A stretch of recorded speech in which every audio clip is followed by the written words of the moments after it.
오늘은 솔로몬의 아들 르호보암에 대한 말씀을 묵상하겠습니다. 역대하 10장에서 12장에 해당되는 말씀입니다. 솔로몬이 40년 동안 나라를 안정적으로 통치하고 죽은 후에 르호보암 솔로몬의 아들이 이스라엘의 왕이 되기 위해서 세겜이라는 도시로 가게 됩니다. 예루살렘 수도에서 세겜으로 가게 된 이유는 이스라엘의 특수한 정치 시스템을 좀 이해해야 알 수 있습니다. 이스라엘은 모세 시대부터 구체적으로 나라가 형성되기 시작한 때가 그때죠. 그 이전에 아브라함 때부터는 수가 많지 않아서 가족의 집단이었다면 모세가 애굽에서 출애굽할 때 비로소 나라의 틀을 갖추게 된 것입니다. 그때 이스라엘 백성들은 하나님께서 꿈꾸신 새로운 나라, 새로운 공동체를 이루게 됩니다. 이스라엘, 하나님께서 꿈꾸신 나라죠. 그런데 하나님께서 꿈꾸신 이스라엘에는 왕이 없었습니다. 왕이라는 시스템이 하나님의 계획 속에는 없으셨어요. 하나님 한 분만 왕이에요. 그리고 모든 백성들이 각각 자기 삶의 주인으로 살아가는 것이죠. 생각해 보면 참 이상적이라고 할 만큼 아름다운 공동체지요. 깡패가 착해봐야 깡패죠. 깡패는 없는 게 좋아요.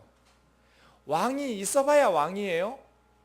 왕이 있다라는 것 자체가 백성을 계급적 질서로 평등을 깨트리게 되는 것이죠. 그래서 하나님께서는 모세 시대 이후로 400년 이상 동안 이스라엘에 왕을 주지 않으셨어요. 그냥 각자가 왕이에요. 하나님 한 분만 이스라엘의 왕이고 나머지는 하나님께서 주신 말씀대로 살면 되는 거예요. 가끔 전쟁 같은 게 일어나면 군사 지도자를 중심으로 해서 똘똘 뭉쳐서 물리치고 전쟁이 끝나면 또 각자의 삶으로 돌아가서 사는 것이죠. 타인의 압력과 지배를 받을 필요가 없어요. 충돌이 일어나면 말씀을 잘하는 제사장들이나 사사들이 재판을 해주어요. 각자가 주인인 삶이, 이것이 하나님께서 선호하신 이스라엘의 운영 방식이지요. 그런데 마지막 사사였던 사무엘 선지자가 나이가 들자 그의 두 아들이 아버지를 닮지 못했어요. 아버지처럼 청렴하지 못하고 뇌물을 받으면서 재판을 불이하게 하기 시작하니까 이스라엘의 장로들이 모여서 사무엘 선지자에게 요구하죠. 다른 나라들은 다 왕이 있는데 왜 우리는 왕을 주시지 않느냐고, 우리에게도 왕을 달라고. 하나님께서 원치 않으셨어요. 사무엘 선지자도 기뻐하지 않았죠. 그런데 이스라엘 백성들이 끝끝내 요구하죠. 우리도 왕을 달라고. 설득합니다. 왕이 너희에게 생기면 너희 왕이 먹을 것을 위해서, 또 왕이 입을 옷을 위해서 너희들이 노예처럼 섬겨야 된다.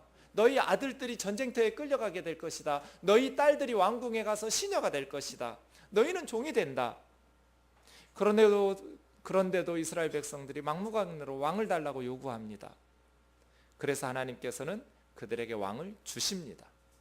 초대 왕이 사울이고 두 번째 왕이 다윗이고 세 번째 왕이 솔로몬입니다. 이제 솔로몬이 죽고 그의 아들 르호보암이 왕이 되기 위해서 세겜에 간 것입니다.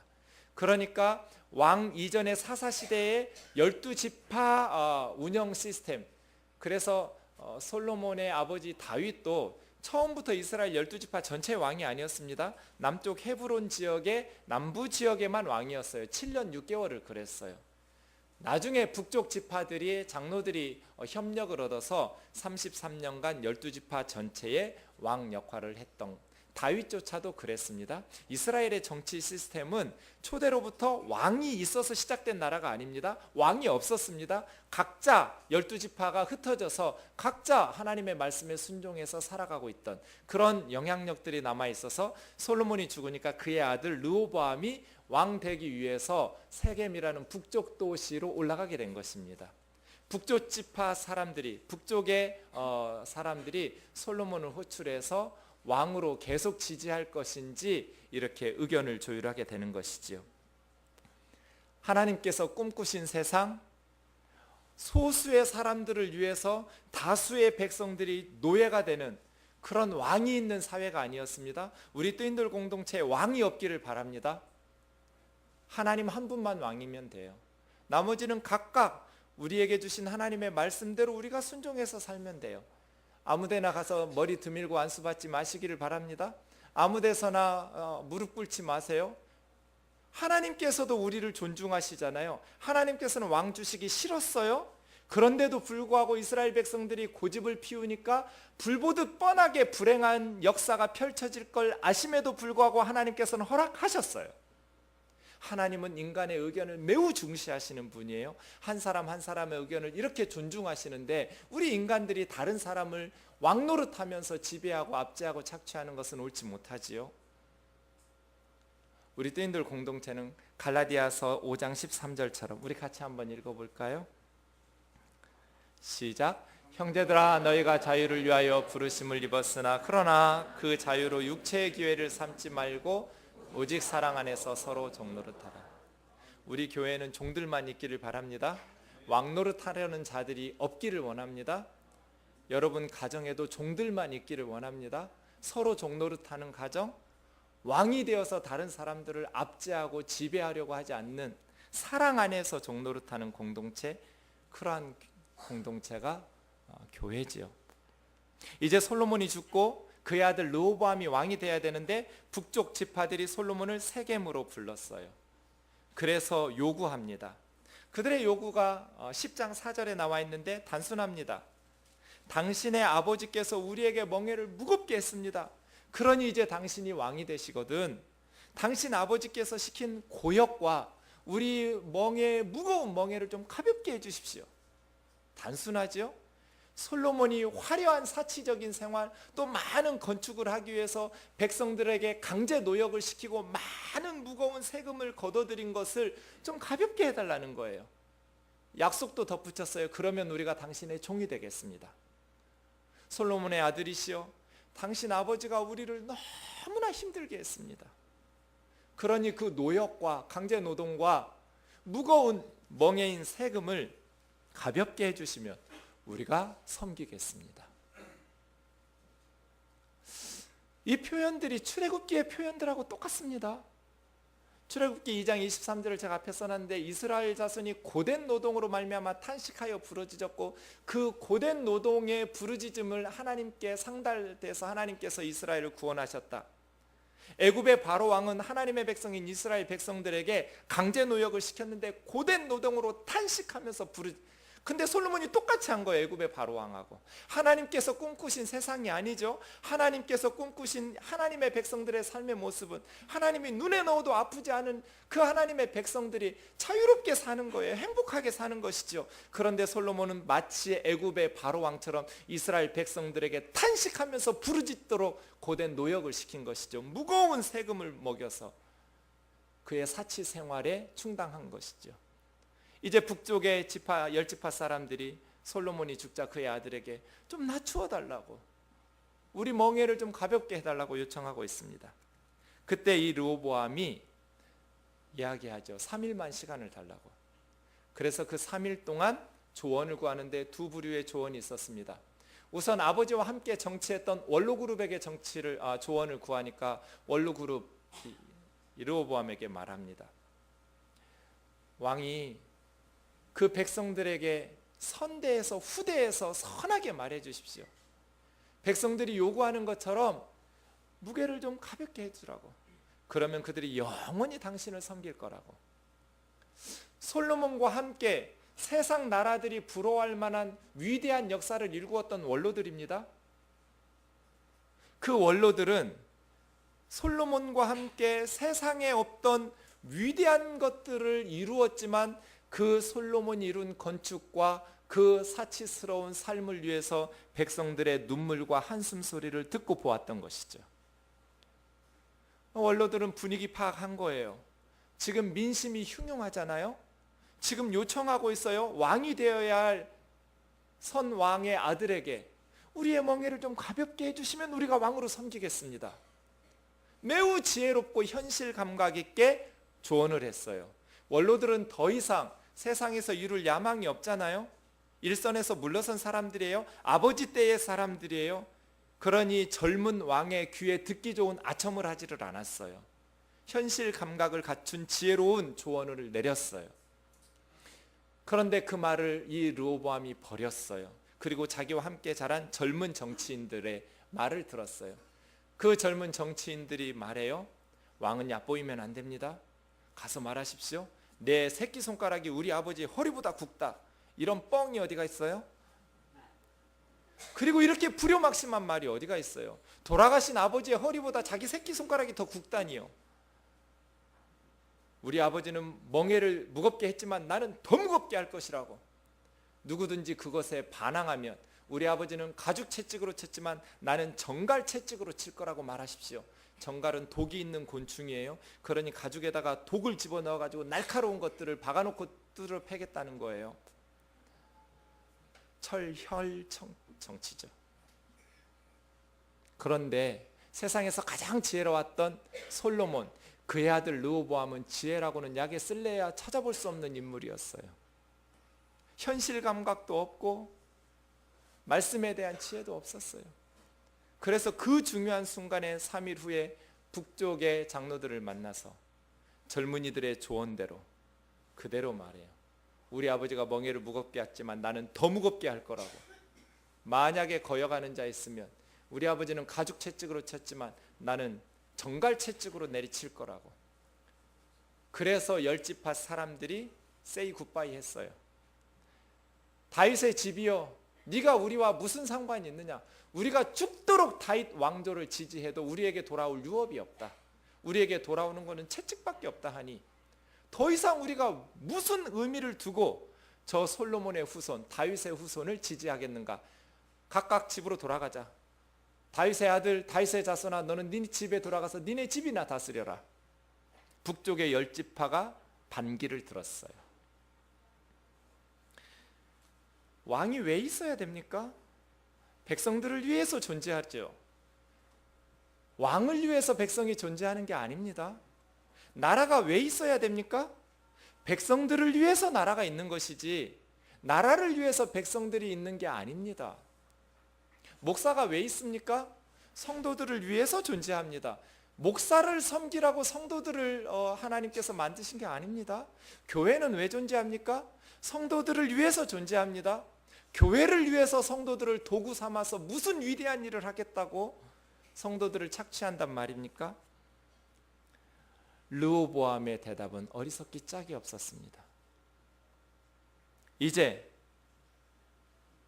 우리는 한 가지를 여기서 물어야 됩니다. 왜 그 3일 동안 르호보암은 하나님에게 조언을 구하지 않았을까? 아버지가 7년 동안 지어놓았던 공들여 지은 성전에서 왜 기도하고 하나님의 뜻은 묻지를 않았을까?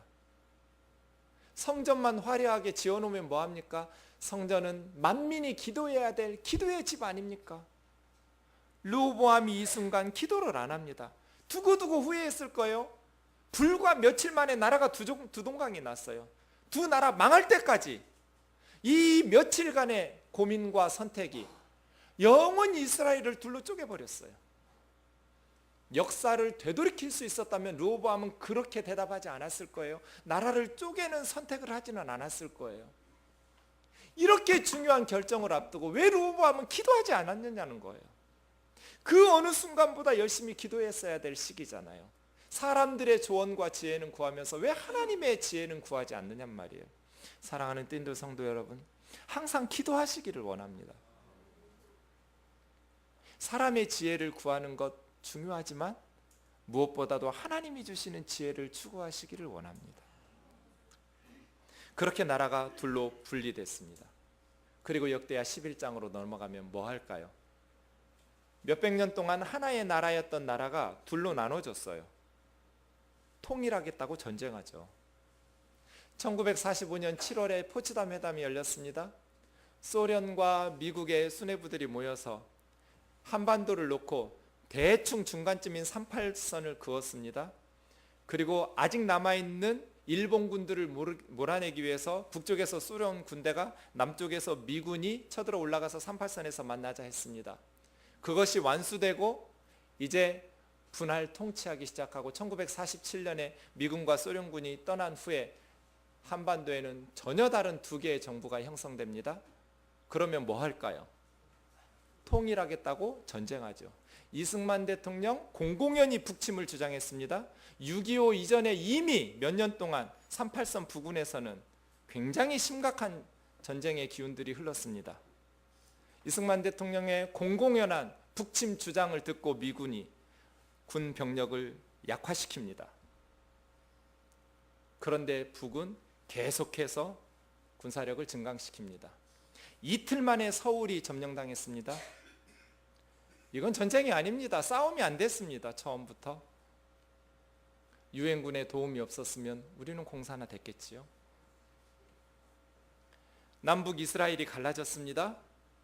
어떻게 할까요? 정치인들이 통일하겠다고 전쟁하지요. 11장 1절에 보면 남쪽에 솔로몬의 아들 르호보암이 북쪽에 10덩어리가 떨어져 나갔어요. 솔로몬의 신하 여로보암에게로 통일하겠다고 18만 명의 군사를 이끌고 북쪽으로 가고 있었습니다. 그런데 이 전쟁을 막아선 선지자가 있습니다. 하나님의 사람이라고 부르는 스마야 선지자입니다. 11장 2절입니다. 스마야 선지자가 하나님의 말씀을 듣고 그들에게 전합니다. 4절이죠. 너희는 올라가지 말라. 너희 형제와 싸우지 말고 각기 집으로 돌아가라.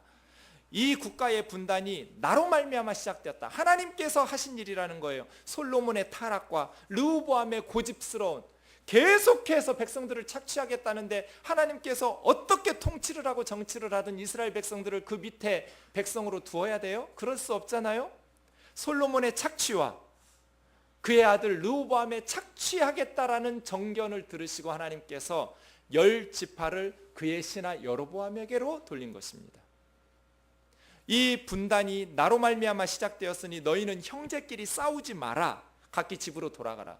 그래서 북으로 올라가던 18만 명의 군사가 형제끼리 싸우지 않기 위해서 다시 집으로 돌아갔습니다.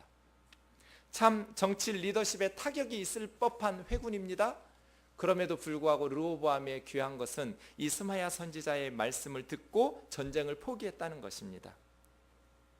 우리나라에도 이 스마야 선지자와 같은 하나님의 종이 있었다면, 그리고 정치인들이 그 메시지를 들었다면 지구상에 이렇게 치열했던 전쟁이 없습니다. 한국 전쟁은 정말 비참한 전쟁이었습니다.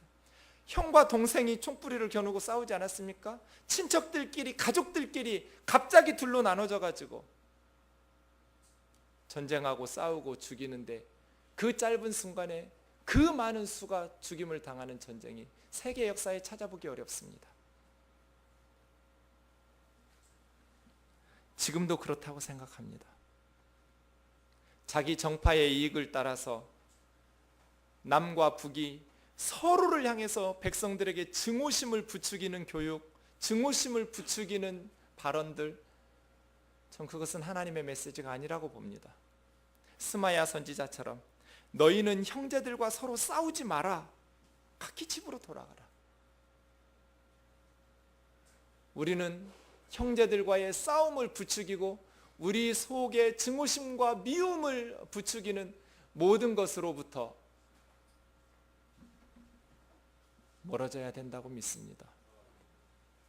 교활한 북한 정부에 이용당하자는 말이 아닙니다. 강력한 국방을 세워야 될 겁니다. 대비는 철저히 해야 하지만 우리 마음속에 증오심과 미움이 증폭되어서는 안 되겠습니다. 그들을 불쌍히 여기고 사랑과 평화와 화해와 하나됨과 통일을 향해서 나가는 것이 하나님의 메시지일 겁니다. 전쟁을 올라가는 백성들을 막아선 사람이 있었습니다. 스마야입니다. 형제끼리 싸우지 마라. 각기 집으로 돌아가라. 분단 이후 북쪽의 10지파가 어떻게 되었을까요? 우리나라하고 비슷합니다. 분단이 정치인들, 지도자들의 타락과 부패로부터 시작됐습니다. 조선시대 말에 정치 지도자들의 타락과 부패는 더 이상 말할 필요가 없습니다. 정말 한심한 역사입니다. 그 지도자들의 부패와 타락을 개혁하기 위해서 일제강점기가 있었고 전쟁이 일어났습니다. 나라가 분단이 되었습니다. 솔로몬의 부패와 타락, 르호보암의 부패와 타락으로 인해서 나라가 둘로 갈라졌습니다. 그러면 북쪽의 10지파는 이제 어떻게 해야 됩니까? 강력한 정치개혁을 통해서 새로운 건강한 나라를 세워야 됩니다. 여로보암은 그것을 추구했습니다. 김일성과 비슷합니다. 가진 자들이 착취하는 자들을 제거하고 이제 가난하고 없는 무산자들, 플로레타리아트의 평등한 세상을 만들어 보자.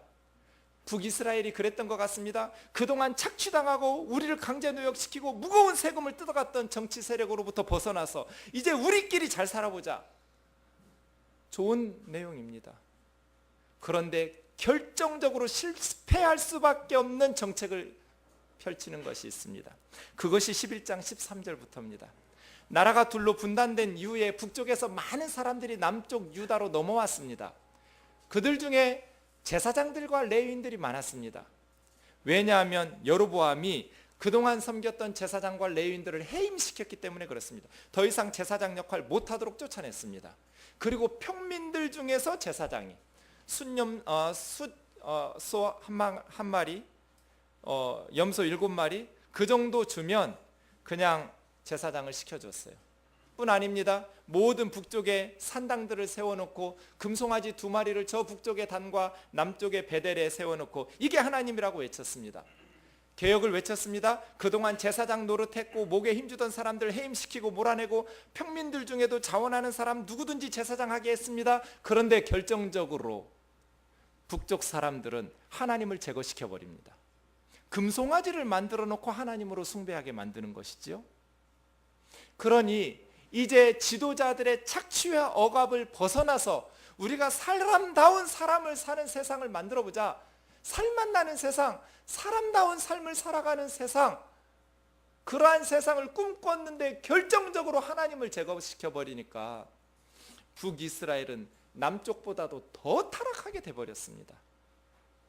사랑하는 형제자매 여러분, 우리 가운데에도 한국 교회와 한국 사회의 개혁을 외치는 이들이 많습니다. 변해야 된다. 그 중에 한 사람이 접니다. 목사님들 비판하고 교회들 비판하고 정치 지도자들 비판하고. 그러나 개혁은 비판해서 이루어지는 것 아닙니다. 개혁하려는 사람들이 먼저 하나님의 말씀 안에서 신앙 공동체를 이루고 그들이 말씀에 순종하는 삶의 모범을 보여야 됩니다. 북이스라엘이 정말 사람 사는 세상을 만들기를 원했다면 착취하고 억압하는 정치 지도자들에게 맞서서 새로운 세상을 꿈꾸고 시작했다면 하나님께서 여로보암에게 기대했던 것은 하나님을 중심으로 신앙을 중심으로 똘똘 뭉쳐서 건강한 이스라엘을 만드는 것이었을 겁니다. 그런데 북쪽은 금송아지 만들어 놓고 하나님을 제거시키니까 더 부패하고 타락합니다. 북한하고 똑같지 않습니까? 새로운 세상, 평등한 세상을 만들겠다고 시작됐는데 유물론에 빠져서 하나님을 제거시켜버리니까 이제 세계 어디도 없는 3대 세습을 하면서 인간을 신으로 섬기는, 세상에 저런 나라가 어디 있습니까? 지도자들의 착취와 억압에 맞서서 새로운 세상을 꿈꾸고 개혁을 꿈꾼다면 누구보다도 하나님을 섬기며 하나님의 말씀을 연구하고 순종하면서 무릎 꿇어 기도하는 일꾼들이 되어야 될 줄로 믿습니다.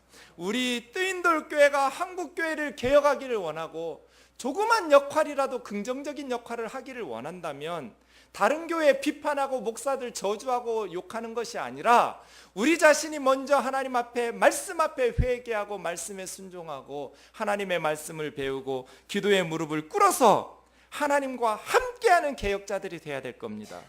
하나님을 제거시키고 비판하는 데에서 아무런 선한 일도 나타나지가 않을 겁니다. 북쪽이 그렇게 타락의 길로 갈 때 남쪽은 어땠을까요? 11장 17절을 한번 보시죠. 그러므로 3년 동안 북쪽에서 내려온 사람들이 유다 나라를 도와 솔로몬의 아들 르호보암을 강성하게 하였으니 이는 무리가 3년 동안을 다윗과 솔로몬의 길로 행하였음이더라. 그러니까 르호보암은 3년 동안 다윗의 길, 아마 솔로몬의 길은 초창기 솔로몬의 길일 겁니다. 타락하기 전에 다윗과 솔로몬의 길로 행하니 생각해보면 참 불안하기 짝이 없습니다. 12지파를 자기 아버지는 다스렸는데, 그리고 모든 나라 사람들이 그 지혜를 듣기 위해서, 그 부강한 나라를 보기 위해서 재물을 싸질머지고 솔로몬을 보려고 찾아왔던, 그렇게 떵떵거리고 살던 시대였는데 그 아들 르호보암은 말 한마디 잘못해가지고 나라 두 조각 만들고 참 정치적 입지가 좁아져 버린 위기적 상황이었을 겁니다. 그럼에도 불구하고 3년 동안 초창기의 르호보암은 전심으로 하나님을 붙잡습니다. 다윗처럼 행합니다. 그러니 그 불안정한 시기에 하나님께서 은혜를 베푸셔서 강성하게 해주셨다고 말씀하십니다. 그런데 딱 3년이었습니다. 북쪽은 하나님을 제거시킨 개혁을 하겠다고 금송아지 만들고, 남쪽은 위축된 상황에서 하나님을 열심히 섬기면서 다윗과 같이 하나님을 섬겼는데 딱 3년 섬기고 4년째부터 타락하기 시작합니다. 우리 12장 1절을 같이 읽어보겠습니다. 시작. 르호보암의 나라가 견고하고 세력이 강해지매 그가 여호와의 율법을 버리니 온 이스라엘이 본받은지라. 나라가 견고하고 세력이 강해지니까 하나님의 율법을 버립니다. 왕이 하나님의 말씀을 버리니 온 이스라엘이 본받았다고 말씀합니다. 왜 사람은 어려울 때는 하나님을 붙잡는데 왜 형통하게 되면 하나님의 말씀을 버릴까요? 르호보암만 특별히 배은망덕해서 그럴까요? 그렇지 않을 겁니다. 우리는 어려울 때는 하나님이 뭐든지 시키면 다 순종할 것 같지만 이제 어려움에서 벗어나고 나면 하나님 말씀이 너무 귀찮아지고 번거롭게 여겨져서 대충 무심하게 설렁설렁 내가 살고 싶은 대로 살고 싶은 것이 인간의 본성입니다. 어려울 때는 다급하니까 하나님 붙잡고 시키는 대로 다 할 것 같지만 이 어려움만 극복해 주시면, 우리 가정에 이 기도 제목만 응답하시면 끝까지 하나님 말씀대로 살 것 같지만 평안해지면 사람들은 하나님의 말씀을 버립니다. 그러니 본디 이것은 쉬운 게 아니지요. 어려울 때 하나님 잘 믿는 것도 쉬운 일 아니지만 형통하고 부유할 때 하나님 신실하게 끝까지 말씀 순종하며 사는 것은 정말 힘든 일입니다. 르호보암이 3년 동안 하나님 섬기다가 4년째부터 버리니까 5년째 되어서 하나님께서 애굽 왕 시삭의 군대를 끌어올리셨습니다.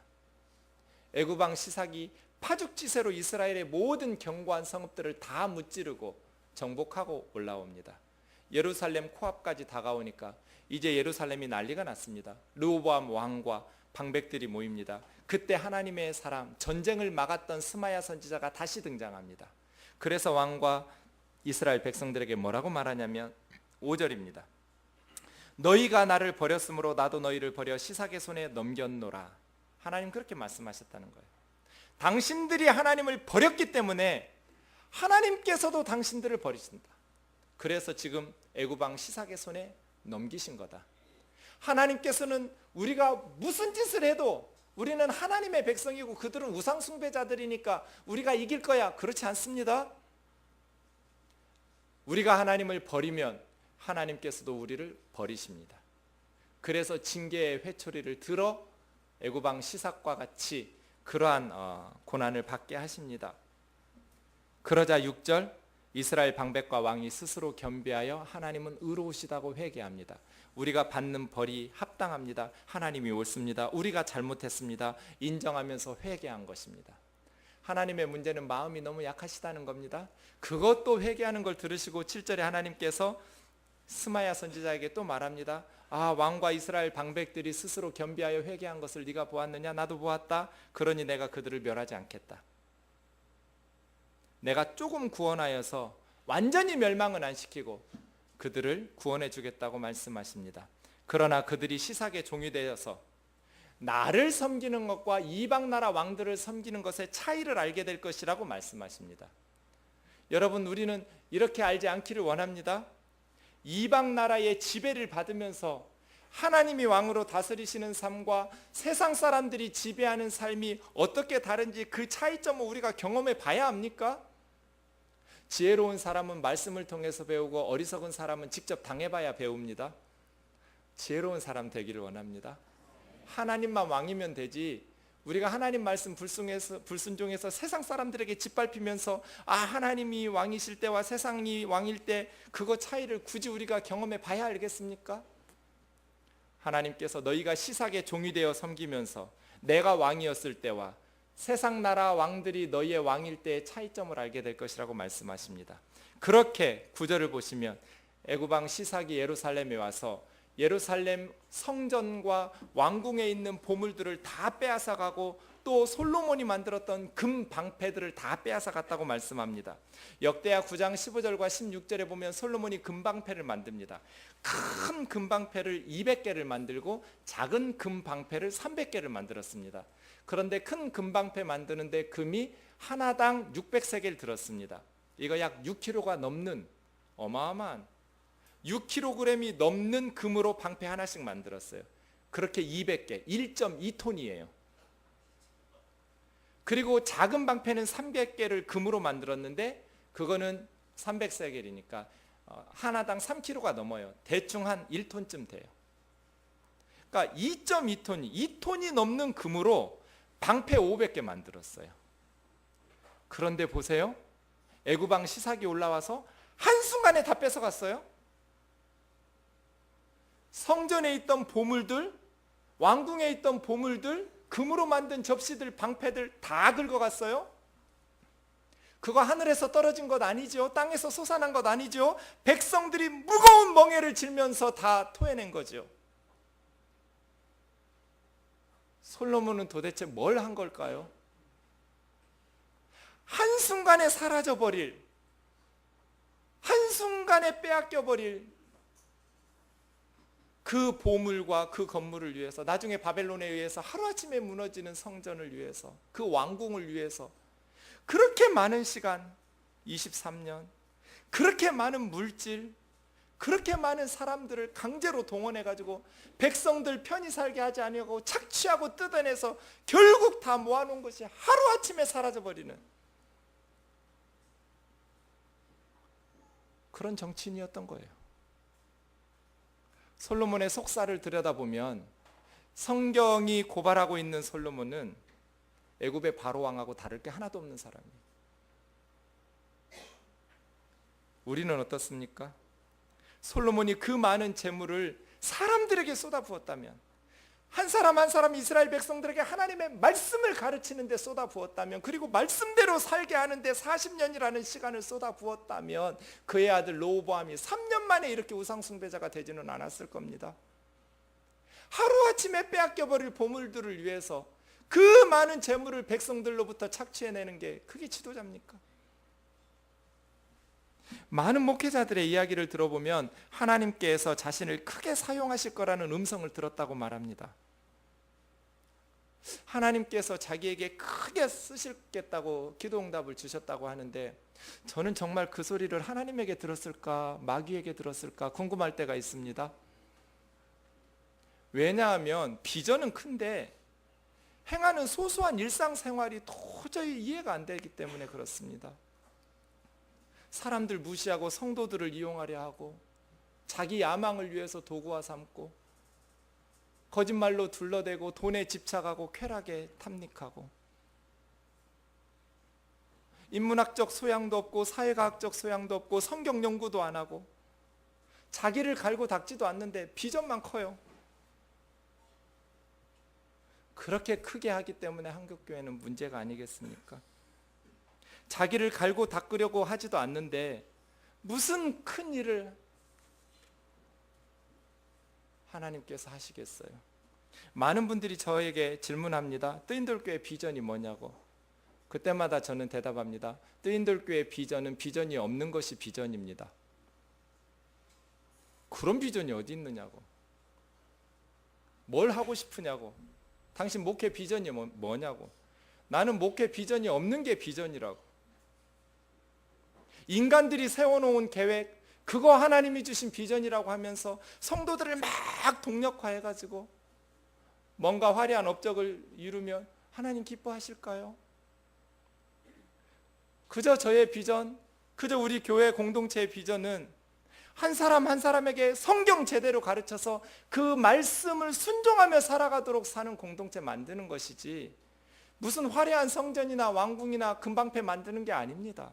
하루아침에 사라져버릴, 하루아침에 무너지고 빼앗겨버릴 금방패를 위해서 그 많은 성도들이 기도하고 눈물을 흘리고 돈 갖다 바쳐가지고 헌신해야겠습니까? 사람에게 집중해야죠. 한 사람 한 사람에게 성경을 제대로 가르쳐서 하나님의 말씀대로 순종하면서 살게 해야죠. 여러분이 제 설교를 들었는데 찔리지 않는다면 저는 설교 잘못한 거지요. 하나님의 말씀은 찔리게 되어 있어요. 세상 가운데서 적당히 살고자 하는 우리들에게 하나님의 말씀은 아프게 해요. 제 설교를 들었는데도 아프지 않고 양심에 찔림이 없으면 제가 설교 잘못한 거지요. 스마야 선지자처럼 니들이 하나님을 버리니 하나님이 너희들을 버리는 것 아닌가. 여러분이 똑바로 살지 않고 하나님의 말씀대로 살지 않으니 한국교회가 손가락질 받고 믿지 않는 사람들에게 비난을 당하고 하나님의 영광이 우리의 삶에 드러나지 않는 것 아닙니까? 그저 말씀 배우고 그 말씀에 하루하루 순종하면서 살면 되는 것이죠. 비전은 무슨 비전? 말씀 배우고 말씀대로 사는 게 비전이에요. 큰 뭔가 계획을 세워놓고 힘 모으는 게 아니지요. 하나님 그저 돈 많이 주시면 많이 하고 조금 주시면 조금만 하면 돼요. 어거지로 뭔가를 이루려고 하지 마세요. 솔로몬이 이 허망한 것에 자기의 시간과 물질과 사람들을 쏟아붓지 아니하고 백성들에게 모세가 주었던 말씀을 가르치고 주인답게 각각 살아가게 말씀에 순종하게 살아가는 나라를 만들었다면 이렇게 허망하게 한순간에 무너져 버리지 않았을 거예요. 여러분의 인생은 한순간에 무너져 버릴 것들입니까? 아니면 영원히 이 세상에서뿐 아니라 천국에서도 영원히 사람들을 위해서 기도를 쏟아붓고 사람들을 위해서 물질을 쏟아붓고 있습니까? 1974년에 스위스 로잔에서 크리스찬들이 모였습니다. 그래서 세운 것이 로잔 언약입니다. 아주 중요한 선언문입니다. 그 로잔 언약 제9조 후반부에 이런 내용이 있습니다. 로잔 언약 9조는 복음전도의 긴박성이는 제목입니다. 목표는 가능한 모든 수단을 총동원하여 되도록 빠른 시일 안에 한 사람도 빠짐없이 이 복음을 듣고 깨닫고 받아들이게 할 기회를 제공하는 일이다. 세계 교회의 목표가 무엇입니까?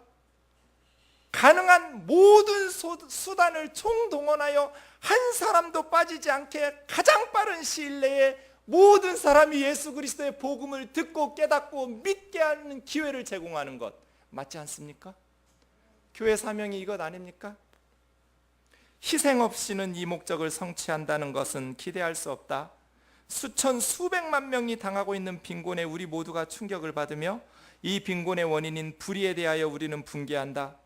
우리 중에 풍요한 환경 속에 살고 있는 이들은 검소한 생활 양식을 개발하여 구제와 전도에 보다 많이 공헌하는 것이 우리의 의무임을 확신한다. 맞지요? 우리 그리스도인들의 목표는 무엇입니까? 가능한 모든 수단을 총동원하여 가장 빠른 시일 내에 한 사람도 빠짐없이 예수 그리스도의 생명의 복음을 듣게 하고 깨닫게 하고 받아들이게 함으로써 그들을 구원하는 것이지요. 이 일을 위해서 희생과 헌신 없이 불가능하지요. 그래서 우리는 풍요로운 환경 속에 살고 있는 크리스찬들은 검소한 생활 양식 심플 라이프 스타일이에요. 심플한 라이프 스타일을 개발해서 구제와 선교, 전도에 헌신하고 희생하는 것이 우리의 의무라는 것을 확신한다. 솔로몬과 르호보암이 걸었던 그 허망한 길이 아니라 우리에게 주신 모든 동력을 총동원해서 뜨인들 공동체가 한 사람 한 사람을 말씀을 가르치고 예수 그리스도의 복음을 전하고 그들은 애굽의 시삭이 와서 빼앗아가도 잃어버리는 게 아니죠. 끌려가는 그곳에 선교사가 돼버리니까요. 금방 패하고는 다른 거예요. 허물어지는 건물하고는 다른 것이죠. 사람에게 집중하고 투자하고 그러기 위해서 우리가 헌신하고 희생한다면 여러분의 남은 인생을 어디다 쏟기를 원하십니까? 우리 뜨인돌 공동체는 무엇을 위해서 시간과 물질을 쏟아야 될까요? 사람 아닙니까? 가능한 한 빠른 시일 안에 한 사람도 빠짐없이 예수 그리스도의 생명의 복음을 듣도록 하기 위해서 우리는 심플 라이프 스타일을 개발하고 그렇게 우리가 물질을 모아서 선교와 전도, 구제와 전도에 쏟아부어야 하지 않겠습니까? 그러므로 하나님의 큰 일을 한다는 이상한 소리 하지 마십시오. 영적 지도자는 시편 131편이 진짜 영적 지도자입니다. 우리 날마다 이거 암송해야 됩니다. 여호와여 내 마음이 교만하지 아니하고 내 눈이 높지 아니하니 내 마음이 교만하지 않고 내 눈이 높지 않습니다. 실로 내가 큰 일과 미치지 못할 기이한 일을 행하려고 힘쓰지 않습니다.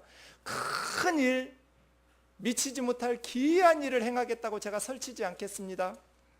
내 영혼으로 고요하고 평온하게 하기를 젖된 아이가 어미 품에 있음 같게 하였나니 내 영혼이 젖된 아이와 같도다. 이스라엘아 지금부터 영원까지 여호와를 바랄지어다.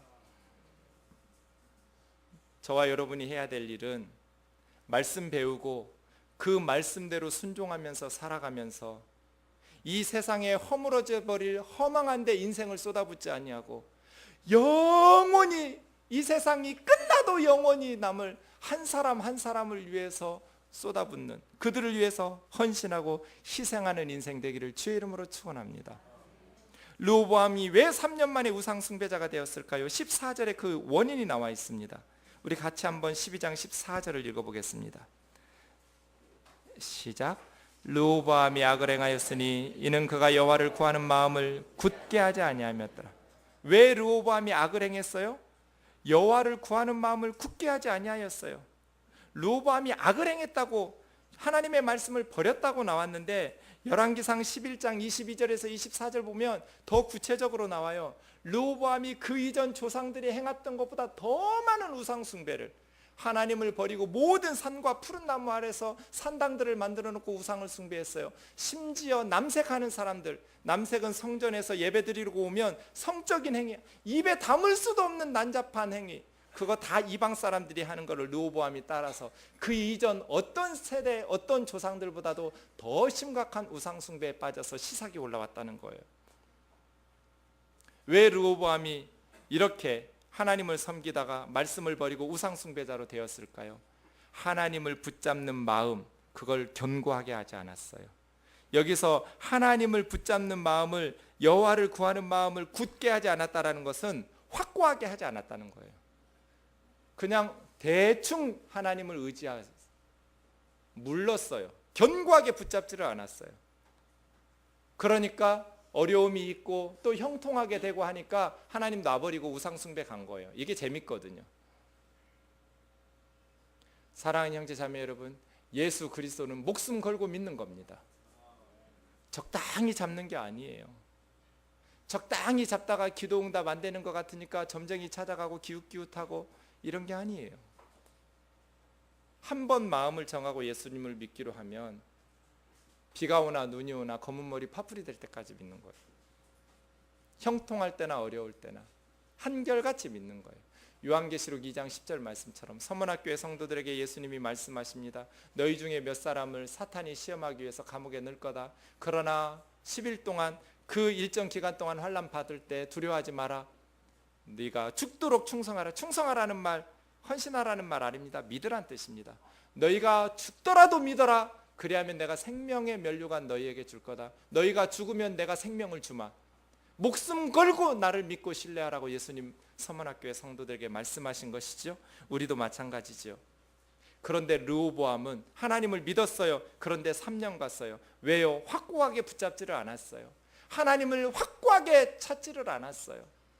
그래서 우상숭배자로 그 조상들의 어떤 시대보다도 더 타락해버렸어요. 그래서 한순간에 이제 나라를 쪼개먹더니 다윗과 솔로몬 때 모아두었던 그 왕궁과 성전의 보물들도 다 뺏겨버렸어요.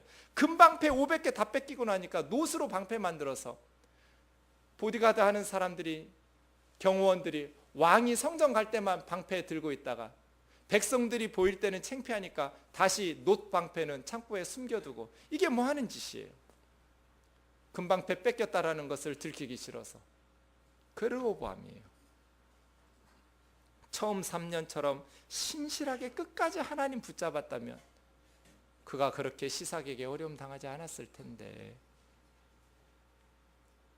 르호보암은 여호와를 구하는 마음을 견고하게 하지를 않았어요. 하나님을 구하는 마음을 확고하게 하는 저와 여러분 되기를 원합니다. 그런데 놀랍게도 그 14절 위에 13절이 있어요. 르호보암의 어머니 이름이 나와요. 나아마라는, 사랑받는 여인이란 뜻인데 이름보다 중요한 게 출신이에요. 어디 사람이었어요? 암몬 여인이었어요. 암몬은 대대로 우상숭배예요. 그러니 솔로몬이 이방 여인 암몬 여인을 데려다가 아내를 삼고 그 아래서 르호보암이라는 아들이 태어나니, 이스라엘 사람이지만 아버지는 솔로몬이지만 하나님 섬기고 다윗의 손자였지만 하나님을 섬기다가 3년 만에 우상숭배자로 변질돼 버린 것이죠. 어머니의 신앙교육이 이래서 중요하죠. 마가복음 10장 45절로 말씀을 맺겠습니다. 우리 같이 한번 읽어봅시다. 예수님, 만왕의 왕이신 예수님은 어떤 왕이셨는가? 진정한 왕이신 예수 그리스도는 어떤 분이신가? 시작. 인자가 온 것은 섬김을 받으려 함이 아니라 섬기려 하고 자기 목숨을 많은 사람의 대속물로 주려 함이니라. 예수님은 어떤 왕이었어요? 섬김을 받는 왕? 내가 섬김 받기 위해서 백성들에게 무거운 멍에를 짊어지는 왕이 아니라 섬기는 왕, 목숨까지도 백성들의 죄의 대속물로 주려 오신 왕, 그 예수 그리스도의 자녀답게 우리도 그렇게 사람들을 섬기면서 사랑 안에서 서로 종노릇하는 그러한 왕 같은 제사장들의 삶을 사시기를 주의 이름으로 축원합니다. 메가더의 Father's Prayer, 아버지의 기도인데요. 여러분 많이 아시지만 오늘 말씀 묵상과 관련이 있어서 메가더의 아들을 위한 기도를 읽고 마치려고 합니다. 주여, 내 아이를 이런 사람이 되게 하소서. 약할 때 자신의 약함을 인정할 수 있는 힘과 두려울 때 자신을 직면할 수 있는 용기를 주시고 정직한 패배에는 부끄러워하지 않고 타협하지 않으며 승리에도 온유하고 겸손할 수 있는 사람이 되게 하소서. 내 아이를 이런 사람이 되게 하소서. 책임을 져야 할 때 요행을 바라지 않게 하시며 하나님 당신을 알게 하시며 자기 자신 아는 것이 지식의 초석임을 깨닫게 하소서. 그를 쉽고 안락한 길로 인도하지 마시고 곤란과 고통과 도전의 길로 인도하소서. 거기서 폭풍우 속에서도 일어서는 법을 배우며 쓰러진 자를 불쌍히 여길 줄 알게 하소서. 내 아이를 이런 사람이 되게 하소서. 그 양심이 깨끗하고 높은 이상을 갖게 하소서. 남을 다스리려고 하기 전에 자신을 먼저 다스리게 하시며 웃을 줄 알게 하시되 우는 법도 잊지 않게 하소서. 미래를 향해 나아가되 결코 과거를 잊지 않게 하소서. 이 모든 것들 위에 기도하오니 그에게 충분한 유머 감각을 주옵소서. 인생을 진지하게 살아가면서도 자신을 너무 중요하게 생각하지 않도록 그에게 겸손한 마음을 주소서. 참으로 위대한 것은 단순함에 있으며 이 단순함이 심플입니다. 진정한 지혜는 열린 마음에 있고 참된 힘은 부드러움에 있다는 것을 기억할 수 있게 하소서. 그러면 그의 아비 된 저는 감히 나직이 속삭일 것입니다. 내가 헛된 인생을 살지 않았노라고. 뜨인돌 찬양 88장 부르겠습니다.